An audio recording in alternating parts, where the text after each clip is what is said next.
welcome to the big show. And are we still using the big show? Is it still a thing? Come on, let us use it. Okay, good. Big show. This is Dim Lights and Stiff Drinks, the dive bars of Seattle. This is a podcast of dingy taverns, back alley saloons, gritty roadhouses, and dive bars of the greater Seattle area. We explore the seedy history and salacious backstories of timeless drinking establishments, along with, sampling what's on tap and swapping some tall tales along the way. We hang out in the places where sorrows are drowned and future regrets are made, and I'm striking out the so you don't have to part, right? Because, what? Fuck it. Like, if you want to do that, if you want to have those regrets, that's part of the experience. That is part of the experience. That is part. All right, but we don't just talk about awesome dive bars in the confines of some cushy recording studio. No. We come to you live from Seattle's greatest watering holes, and in this case, outside in the outdoor patio of some of Seattle's greatest drinking establishments. With me, as always, Dim Lights crew, Bob, producer extraordinaire, noted historian and a celebrity author, Brad the Stash Panda. Hello, friends. Sweet MF and Lou. Happy to be here. We had a couple recently, like Fifth Avenue Tavern and Waterwheel, that are places I have driven by 100 times and never been in. This is a place I have been in 100 times. Well, this is your hood. Yeah, it's my hood. You know what? Funny you say that, Lou. It's my hood, too. Well, my ex-hood. And That's right. We're actually going to get into the details of that, so no skipping ahead. But that's good. That's good. I'm your host for this episode. I'm going with, how about MC Deep Cut? Deep cut, huh? That's right. Okay. And we're going to get into the reason why Deep Cut tonight. Is that a beer-related deep cut? It is. Right. Today we are in Sully's Snowgoose. Saloon. Sully's Snowgoose in beautiful, beautiful Phinney Ridge in a gorgeous, almost June, not quite, end of May day. Yeah. We are, Jeremy, I noted earlier, it's the first time we've been sitting outside next to the water wheel. Oh, yeah. Oh, yeah. It's been a while. We smoked about six packs in that half-hour sitting. Since we lost 2 years off of each of our lives. That's right. Episode totally worth it. number 4, season 2, I believe it was. Totally worth it. Yeah. Totally worth it. Yeah, it was and good. It's worth it today, too. Well, like I said, we are at Sully's Snowgoose. And, Brad, you want to tell us a little bit about where the heck we are? Happy to do so. Yeah, so like my friend Jeremy said, we're at Sully's, located on the corner of Phinney Avenue North and North 62nd Avenue. Its early years are a little muddy. It sounds like it opened in 1933 and was reportedly one of the first bars to get a liquor license once Prohibition was repealed. At least that's the story. The building itself was supposedly built in 1924, but we were just talking about this a little before we started recording. I'm not sure when it was built, if it had this Bavarian-style architecture, or if that came later. Lou, Yeah. you seem to think it came later? I think this came first because the house at the back that's part of this property is a way more modern building. So Okay. I think this lot was added on with the residence at the back. But yeah, I'm just curious when it gained this architecture, when it gained this Bavarian-style architecture, like a Bavarian pub. When I see the front, I think Schnitzel. Schnitzel? Yeah. Well, that's a great point. You walk by and I think Leavenworth, right? It's like straight out of Leavenworth. Exactly, it looks like Leavenworth. Right? But it also looks like it's been here a while, right? It's not like this isn't something slapped on a few years ago or something. It's been here a while, like this, right? With the Bavarian architecture. Right. Well, and when it opened, its first name, it was called the La Boheme Tavern, which is very Bavarian sounding. So I got to think that that's when this Bavarian architecture came on board. Isn't La Boheme French? La Boheme? I don't know. Does it look? It kind of looks French, right? But Bohemian, French-ish? isn't that like European, from it's all the same. Isn't Bohemian, the word Bohemian, kind of from the Bavarian Prague area? Yes. Sure, let's go with that. absolutely correct. Yeah, let's go with my that. public school education isn't going to get us that far down Okay. this road. I think so. I think we need some listeners to call us in and correct the fuck out of this. So that's my working theory. I think that's why it has the architecture it does from when it was La Boheme Tavern. La Boheme. But anyway, so it opened as La Boheme Tavern, and it operated as that until the 90s, and we'll get into that in a moment. But first, we got a good crime story here. So Satan's Pilgrims, hit us with the crime music.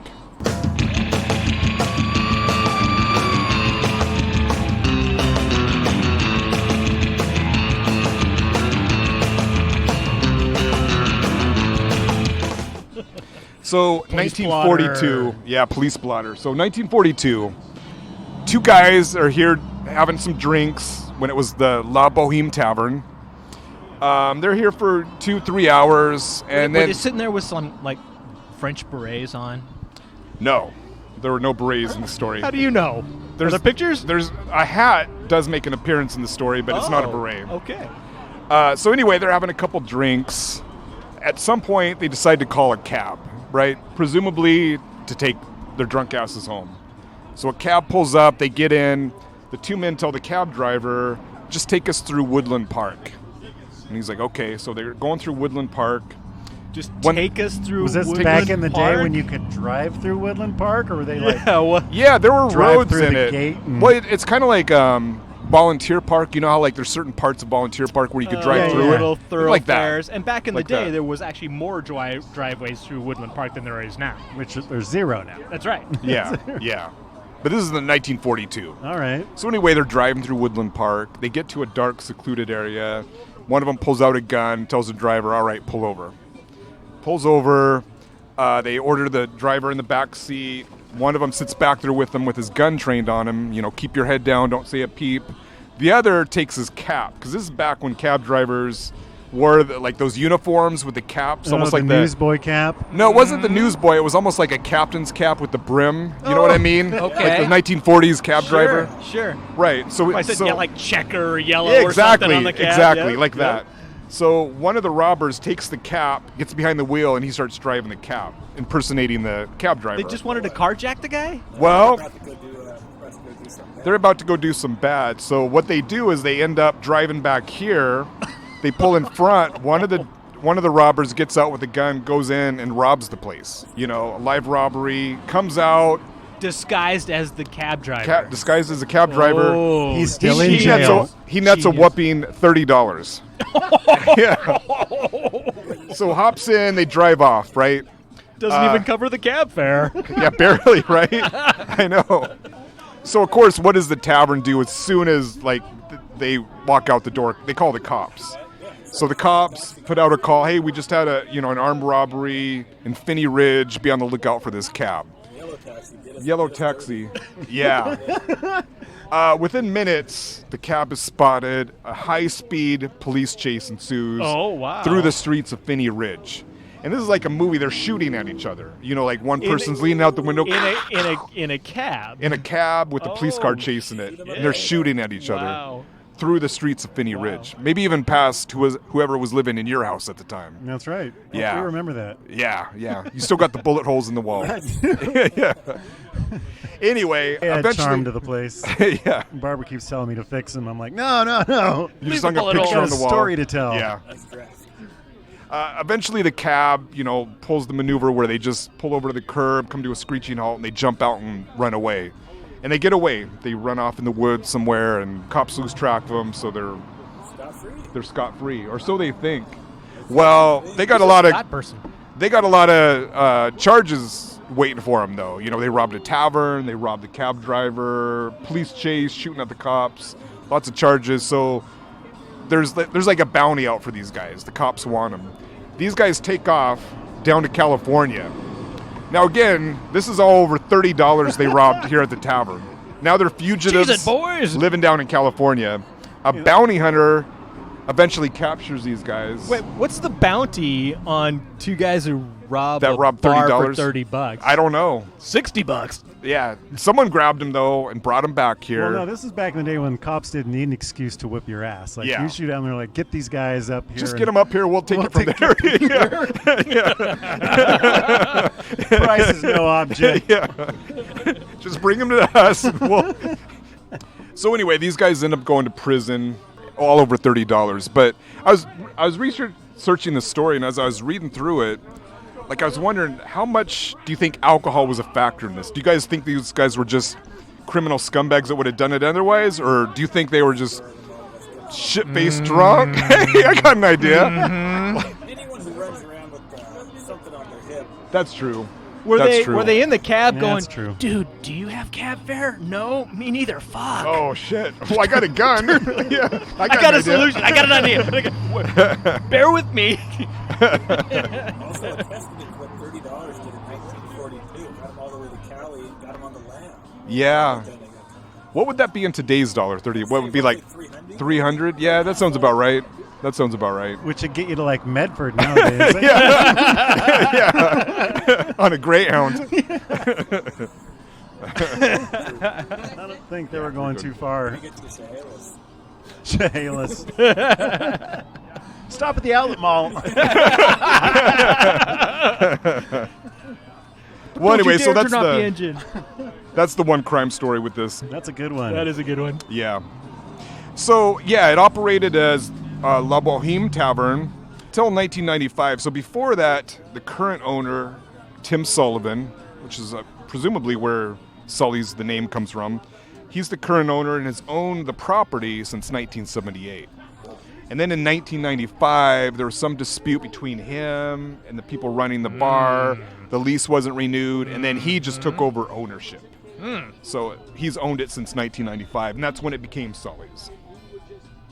Yeah, he was a day job guy like the rest of us, and I think his kids were going to college. I spoke to him a little bit and when we were scouting the place, and he said, yeah, I thought this would be a job that is more fun than my day job, and it's done well for him.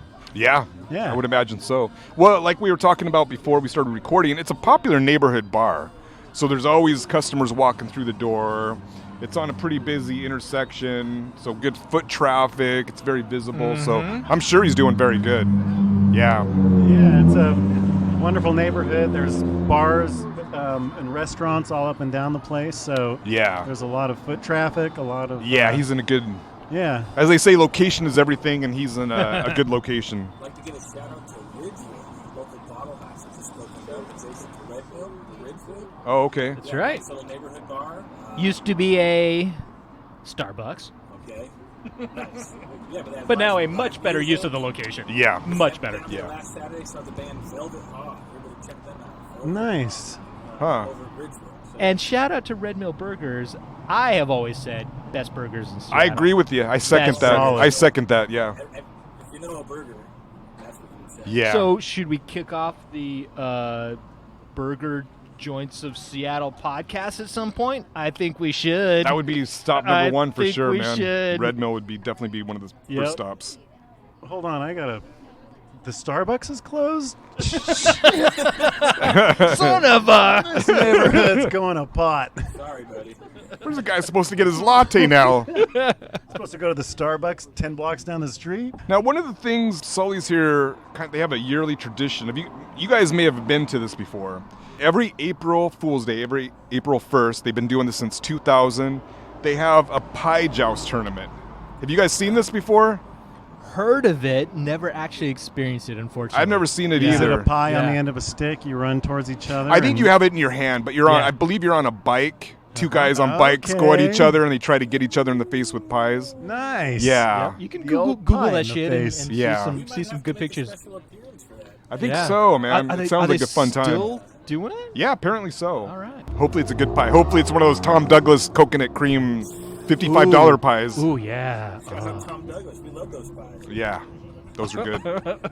So yeah, that's basically the story of Sully's. Not a lot's gone on, but like we said, it's just a reliable, nice neighborhood Bavarian themed bar. And like Lou said, this is one of the bars I've driven by Mm-hmm. my whole Yeah, life. And yeah. I just never stepped foot in here. Yeah. I've hung out in places right around here, but it's never Well, here. you know, we're, Yeah. we're right on Phinney Ridge, Phinney Avenue. This whole neighborhood is killer. Yeah. And it's an awesome drag to cruise around. Like, you go a little bit further south, you got the Greenwood Car Show and Greenwood Avenue. You go a little further north, and you got the zoo and the Woodland Park area and all that kind of fun stuff. So this corridor is excellent. Yeah. And what's awesome is, way back in the day, I used to live about 4 blocks away. And this neighborhood has still kept its really cool neighborhood, urban feel to it. And it's Yeah. evolved, massively over the years. Well, and it's right next to the Greenwood neighborhood, which Yep. also still has that same kind of vibe that it did 20 Yeah. years ago. Absolutely. Yeah. That's Lots- what you said, Jay. Look across the street, though. The highest high-rise is a 2-story brick building. Yeah. That's Yeah. true. Yeah. They must have the Phinney Ridge building codes is mostly residential. Pretty tight so codes. They Yeah. haven't ballardized Yep. Phinney Ridge Right. at all. Right. Yeah, and in fact, just a few blocks down is what used to be a Safeway. Yep. And when that Safeway was built, it was very contentious because they wanted to build just higher than the code would allow. Oh, And hell it's no. not even like 2 stories. They wanted a facade that was like X number of feet or Like whatever. a few feet over. And Finney's like, nope. And Safeway's Nice. like, fuck, all right. Yeah. And they folded. Just like Starbucks. Just starved him out. Like, don't support that business. What we used to do, and you can do this at home, listener. A great pub crawl is the Phinney to Greenwood pub crawl. Oh, you start yeah. at Sully's and you end at Baranoff. Oh, nice. yeah. Well, Nice. not anymore. R.I.P. Right? No, I they think it's s- back in business. Did they open up fixed again? their They flooding. reopened. Oh my God! Yeah. Update to episode 2, season 3, or Yeah. whatever. Episode 8, season 2. Yeah, they reopened. Closed. We thought maybe for good, but We didn't now, know. There's some kind of building code Oh my dispute. God! Yeah. Gentlemen, drink to that. Yeah, cheers. All right, cheers to the Baranoff. Welcome back to the fold. Now, Shout out to Marie's Blue Cheese. You now, heard it here, as far folks. as the Blue pub cheese. crawl you were talking about, what pubs are between here and Baranoff? You'd be surprised in a bad way if you didn't want to get shit-faced because you're like, it's when you drive by, you don't even notice them. But when you're walking Yeah, it, you're hidden like, gems. no, another bar. You gotta go have a drink. Yeah. The guy I read was Lots of- kind of hardcore. Like, that's the rule. If it's a restaurant that serves drinks, that doesn't count. But if it's a bar, you have to stop and have a drink. Oh yeah. You might get S-scanned at the Angry Beaver. I wonder if that would be on the list. Angry Beaver. Yeah. But yeah, there was like a little sports bar by the library. I think it might be still there. There was like, I think Prost, or what's the name of that one place? Yeah, just down the street from 74th Street Ale House. 74th One of my Street favorites. Ale Oh, House. yeah. Yep.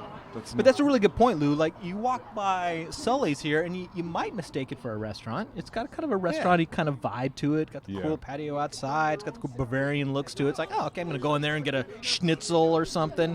Hell no, get out. You're getting a beer. Yeah. And Well, this actually, is a true they do tavern, have right? schnitzel. This is a true tavern. No hard so. liquor.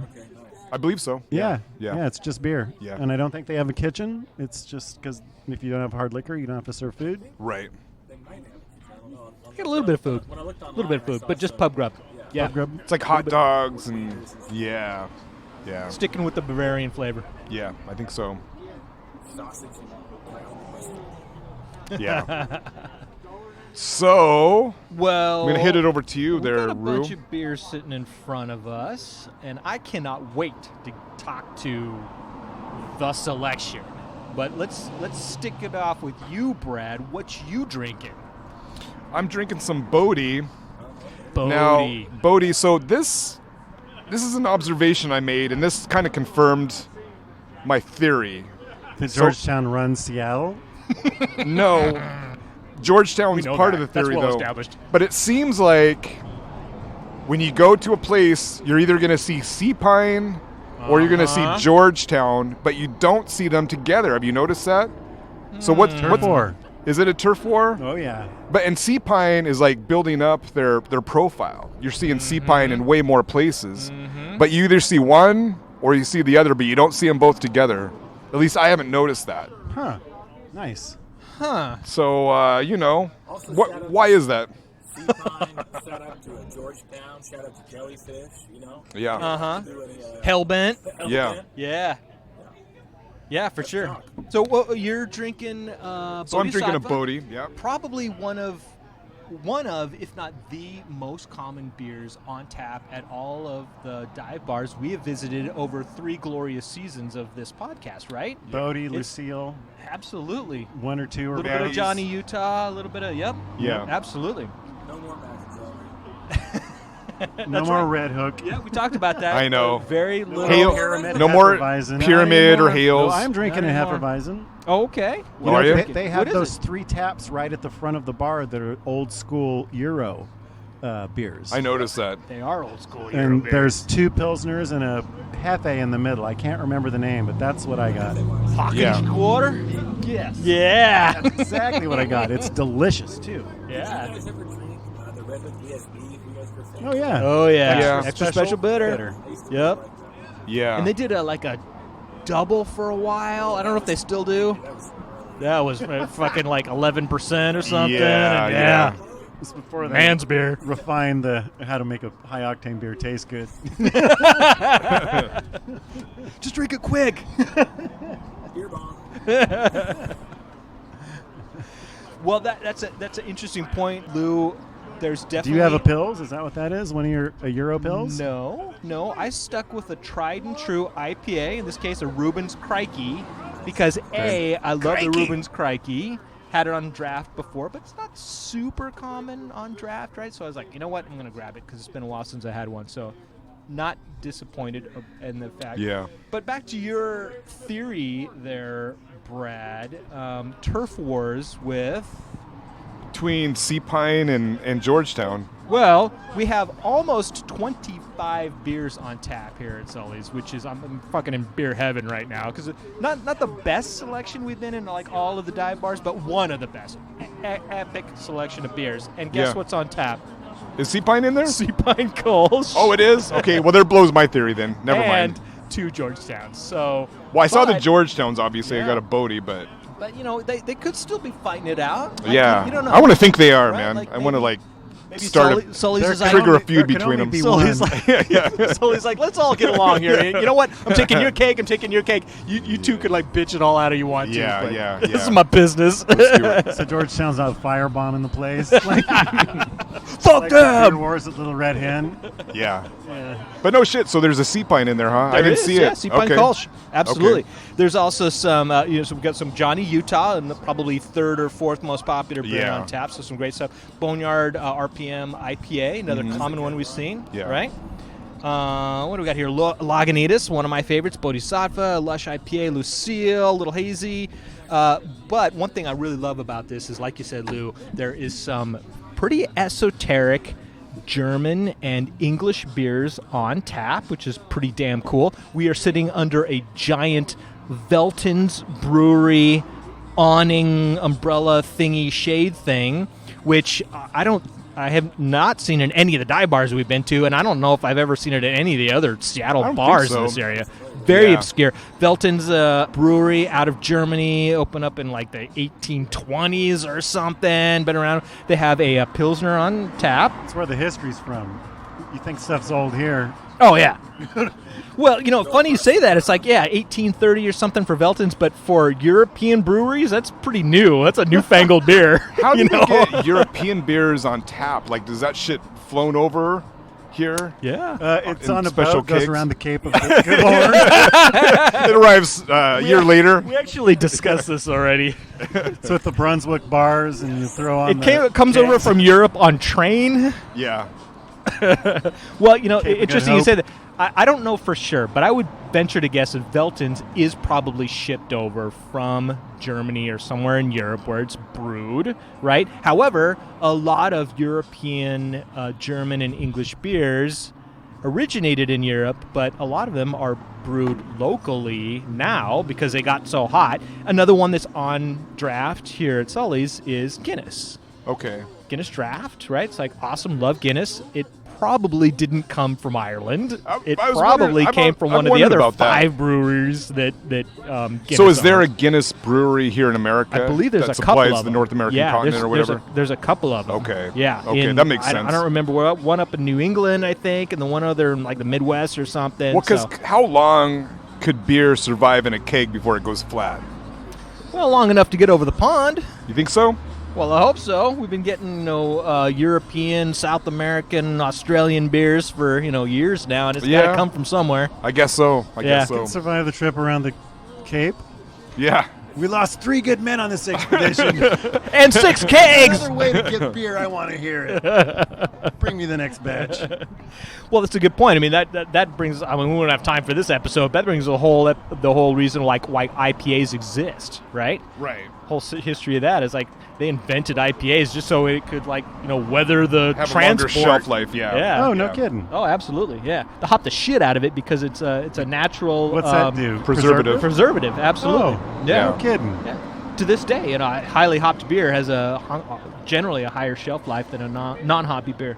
I thought they did it because people want to get fucked up quick. Well, that too. Yeah. That came with the advent of doubles and triples. Nice. Yeah, and the Belgians and the Germans will claim that they invented that, and they probably did. Probably. Probably did. Yeah. Nice work. So what are you going to get for round 2? You're going to go Euro on this one? You got to do it. Yeah, there's a Raderburger. I might try the I don't think I've ever actually had the Veltins. It's a Pilsner. Not normally my style of choice, but might have to do it. Yep, I'm drinking a Hefe out of a Velton's glass. I'd never heard of it before I got here. Oh, but look, Jeremy, I don't want to send you down this road. You keep putting it off, but eventually you're going to have to talk about Great call out, Lou. glass. Great call out, Lou. I'm actually drinking my Reuben's Crikey IPA out of a Bud Light glass. Ooh. Wow. Okay, but We're about to get canceled or something. And Brad's drinking out of a Michelob Ultra glass. But your glass, Lou, is an actual Velton's pint glass with the Euro CE markings of the actual volume of the glass right on it, which is pretty cool. That's right. So if you were drinking in Europe, right, you were telling me they mark these glasses where to sort of enforce the consumer code. Like if your beer is not filled at least up to this line, call the cops. Shit's going to go down. I think you should take your beer back to the bartender right now and say, top it off or I'm suing your ass. Nice. So is that a cue that we should go get round 2? Hell yeah. I think so. Where we're at in zoo-related matters? Let's do it. All right, let's do it. Satan's Pilgrims, take us out and bring us back.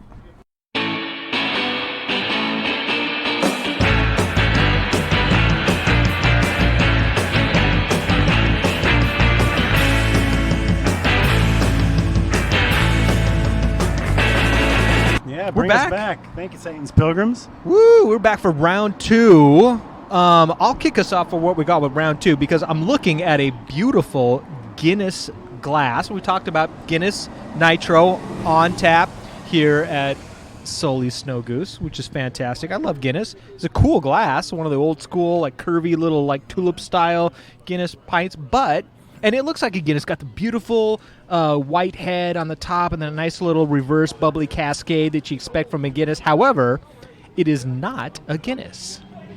It is the other Nitro tap that they have, which I was just talking with Lou when the Satan's Pilgrims were, rocking us out here, that this might be the first place we've been to that had not one, but 2 Nitro taps. Yeah. We've been a couple of dive bars, not many, but a couple with nitros. Always love the nitro. Guinness on tap, always a favorite. This is Elysian Winter Dark Ale on nitro, which is unusual because it's a second nitro, but also unusual that it's like almost June and they have an Elysian Winter. Yeah. But it's delicious. I ordered it. It's fantastic. Elysian Brewery.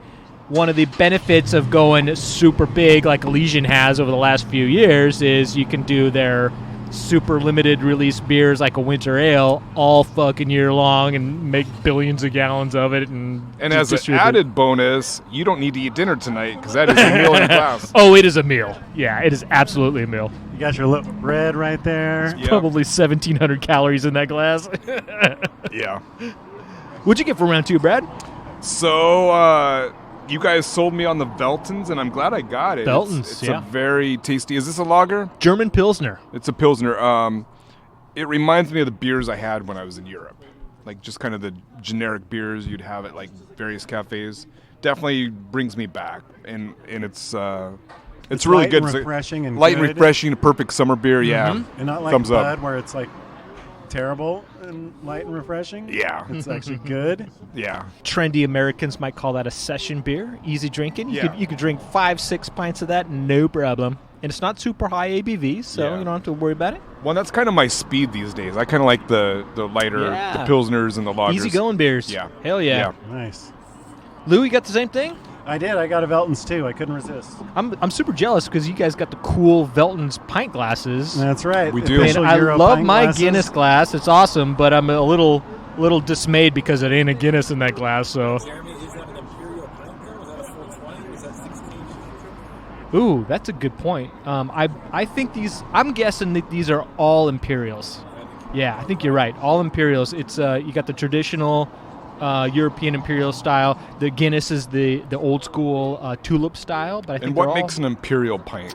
How is it different from what you'd find here in the States?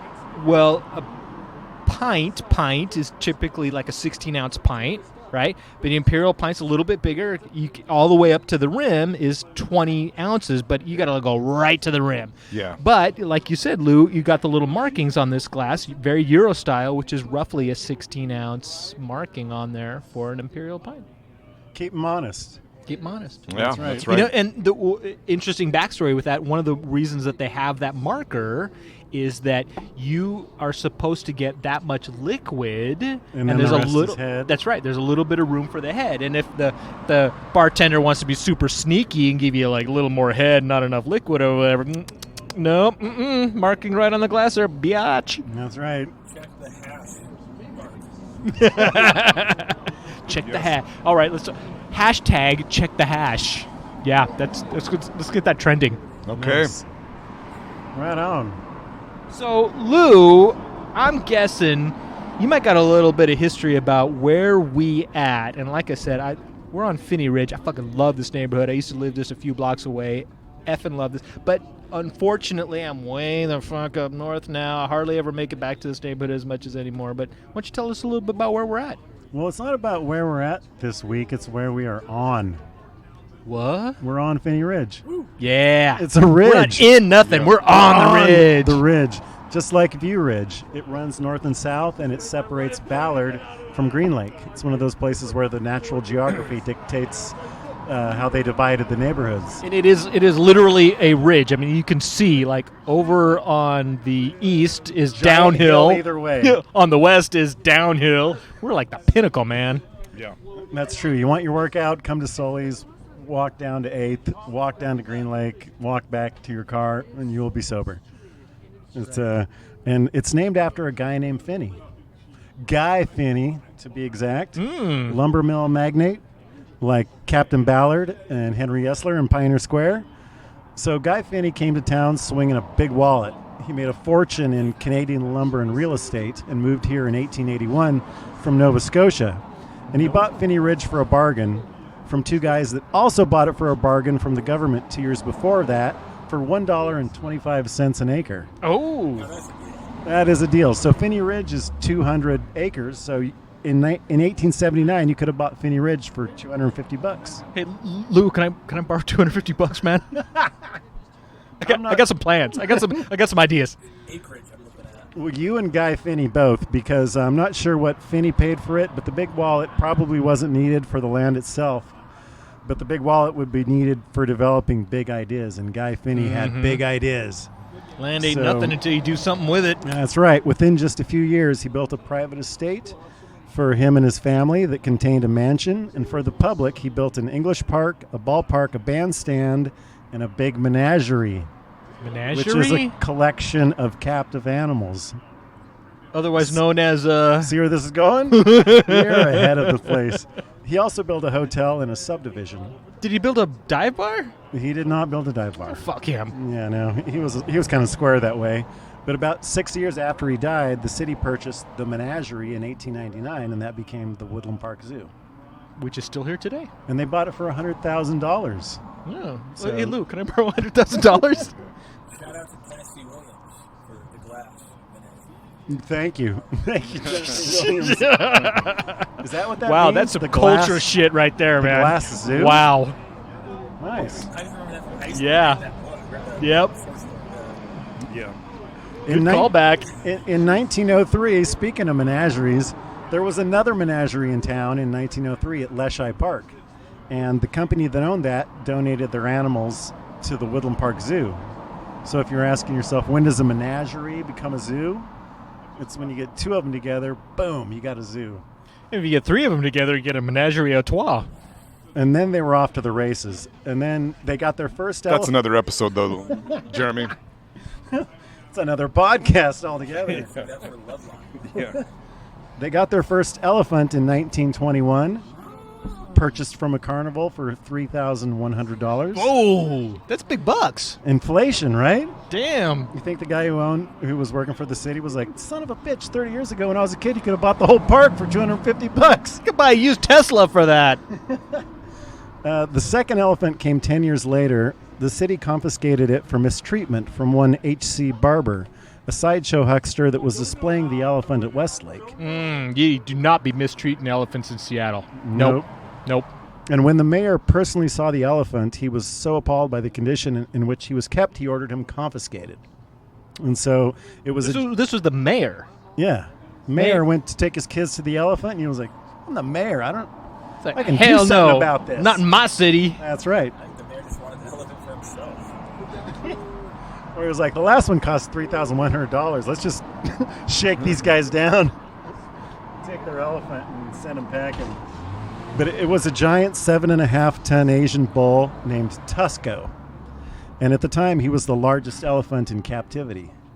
Right? Largest elephant in in the story of U.S. Tusco. This is a or good North one. America or... Now it gets interesting Wow. because this was not the Northwest's first encounter with Tusco. Before the huckster H.C. Barber bought him, he was with the Al Barnes Circus, who one night in 1922 brought his entertainment to Cedro Woolley.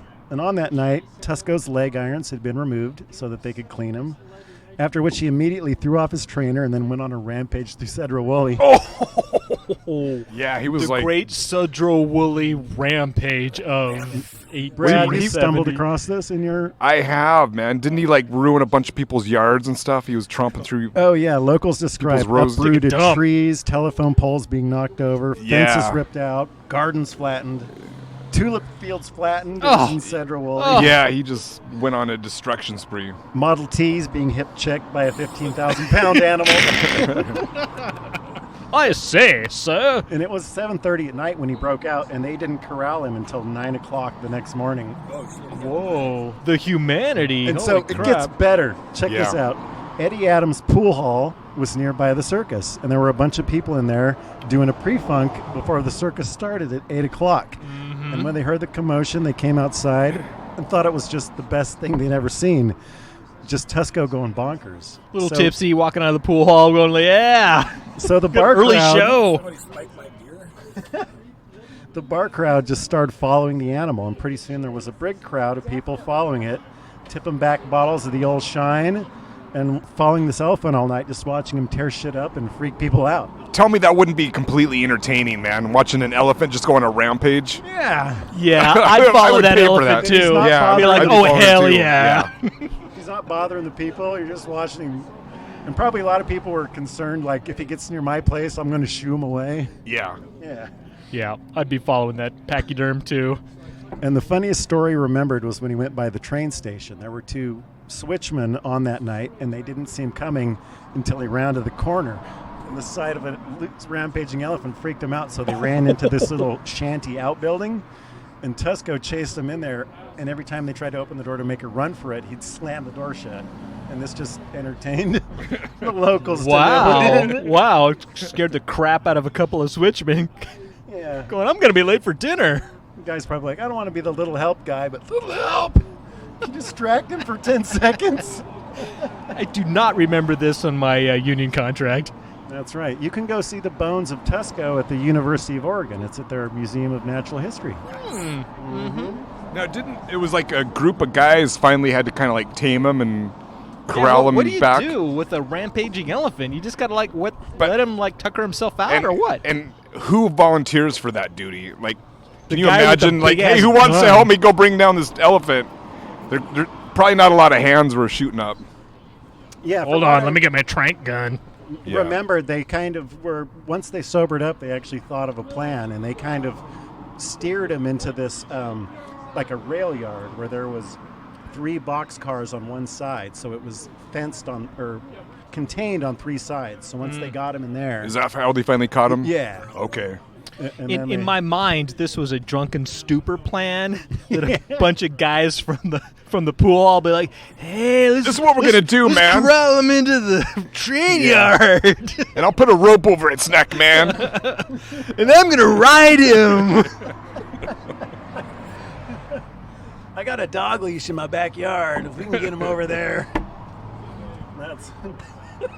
They got it done. There's Tusco right now. Yep. Still doing shit. Still to this stampeding. day. Yeah. The ghost of Tusco is at Sully's Snowgoose. And there's one more celebrity animal from the zoo's history, a gorilla named Bobo. Brad, you probably Bobo.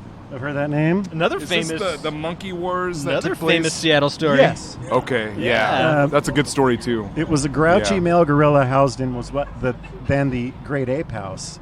And he liked to charge the impact-resistant window when children would get close to his nest, Okay. which thrilled them to no delight. But before he got to the zoo, he was being raised domestically by a family in Anacortes like he was a human child. Right? What kind of outfits did Bobo wear? Do we have some pictures? We can yeah. Sailor. Definitely sailor. Yes. One, what were those diapers like? So they bought him from a hunter that brought him back from Africa when he was just a gorilla pup. And when he got big and started tearing the house apart, I don't think they're called pups. Could be wrong. I don't know, public school education. When he got big and started tearing their house apart, they donated him to the zoo. They're like, holy shit, this thing weighs like 400 pounds. But what was really cool was the family would regularly come and visit him at the zoo, and they would let him go into the enclosure because he retained a great fondness for his human family. They'd bring him cake on his birthday. Wow. Yeah. Wow. When Bobo, Not something that would happen these days. Pretty much guarantee it. yeah, not so much with the litigation. I'm thinking of the movie Nope. When Bobo died in 1968, he was stuffed, and they have him at Mohi. I was just there not too long ago, and I did not see Bobo on display, so they got him in the archives. Oh, yeah. But, yeah, they got Comes Bobo. out every once in a while, maybe for his birthday. Yeah. Yeah, you can bring him a cake. Can you imagine being like a night janitor there and you're cleaning the archives and suddenly your flashlight flashes? Yeah.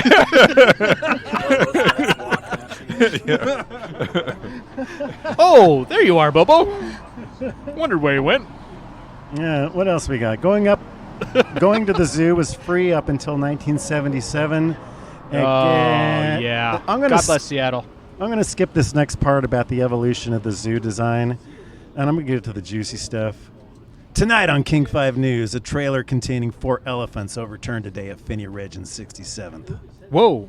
Yeah, that happened 4 elephants in a trailer. in a trailer overturned. That's right. It was in 1958. It made a good headline that day also. Wow. But the guy was delivering the elephants, and when he made the turn, all the elephants kind of shifted their weight to one side of the trailer, and it tipped and completely flattened a per car. So you can imagine that's like 60,000 pounds of elephant on your car. 17 people killed. Yeah, no one was killed, but the door on the trailer broke open, and they start wandering around the neighborhood. Not on a rampage, just a curious, like, oh, hey, this is a nice neighborhood. And what do we year got was going this? on over here? 1958. Okay. Yeah. So You're yeah, walking around like, oh, hey, this is a cute little dive bar over here. Sully's you're right. It Snowgoose. wasn't 4 Tuscos just like raising Yeah. Phinney to the ground. Yeah, they're not fucking shit up. They're just like walking around. What's an elephant got to do to get a drink around here? A woman who lived on the corner came outside to see what the fuss was and saw 4 elephants on her lawn.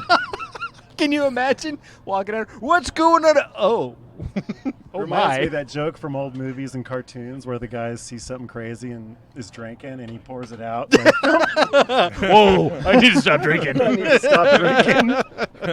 Need to stop sniffing glue. So the zookeepers came over and the wrangling of them into the zoo went smoothly. It was a fine day for everyone except the guy whose car got flattened. Yeah, awesome story. Not as dramatic as the rampaging elephant It's that ended up Tusco. like fucking shit up, right? But it's still a cool story. 4 elephants just cruising around. Not just cruising something around you Phinney. see every day. Not every day. Yeah. Absolutely. I like to think the guy With a happy ending. came out from work, though, and saw his car completely flattened, and maybe there was a note on the windshield. Please call Williams Moving and Transport. My bad.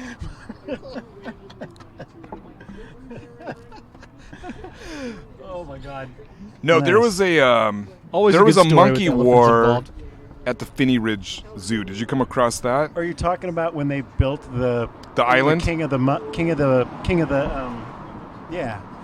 hill? Yeah. All the monkeys were in captivity, and then they built a thing where they could all socialize. Yep. It was basically a mountain, and they just spent the time. It was a monkey war. Kings are like, It was a monkey I'm war. king. King of the hill. Yeah, monkey. Yep. And people would actually come every day. It became Oh, to front watch page them, like, news. battle in and out? Watch them battle in and out. Oh. And the newspapers were carrying like updates about what was going on in this monkey war. Like it was a sport. Like, Who's Yeah, king this yeah. week? Yeah. Wow. Taking bets on it. Probably couldn't do that now. Yeah, no. Probably not. We're going to put all the monkeys on the island and have them fight to the death. Well, you'd have some Let's guy get like entertainment. climb the fence and try to wrestle him or something. That's what happened today. Oh. Yeah. You know. Get his arm ripped off. Yeah. Good measure. His face bitten off by 3 different chimps. Nice. So I got one last thing, and it's a little story about the zoo. Like I mentioned earlier, you're not going to find it in any book. The zoo that's about 4 to 5 blocks north from where we are. Yeah, that's right. Yeah, we can practically see it from here. Practically Stone's see it. throw. So yeah, you're not going to find this story in any book or online because it's up here in the Noggin of Sweet Lou. Uh-oh. That's right. Uh-oh. Also comes with a warning. This is a Dim Lights exclusive. If you stuck around this far, it's all going to be worth it. Mm-hmm. So when I first moved to town, I knew a friend of a friend who worked at Woodland Park Zoo as a zookeeper. He was an actual zookeeper. He was a woman, Brad. or Okay. Jeremy. There's That's a- women zookeepers too. Of course, so yes, we got- that's a big deal. Like you don't just like This is stumble the across 2020s, Jeremy. you don't Things just have changed stumble since the across 1950s. The zookeeper position, right? Like that's like you gotta have like a PhD and shit, right? Yeah, that's right. Yeah. Yeah, they're That's legit. zoologists. So one night we were hanging out, and she told us about a zookeeper friend, a coworker, who had a fondness and a deep knowledge of psychedelic mushrooms. And Okay. apparently there are certain types of animal dung that are ideal for growing high-potency magic mushrooms.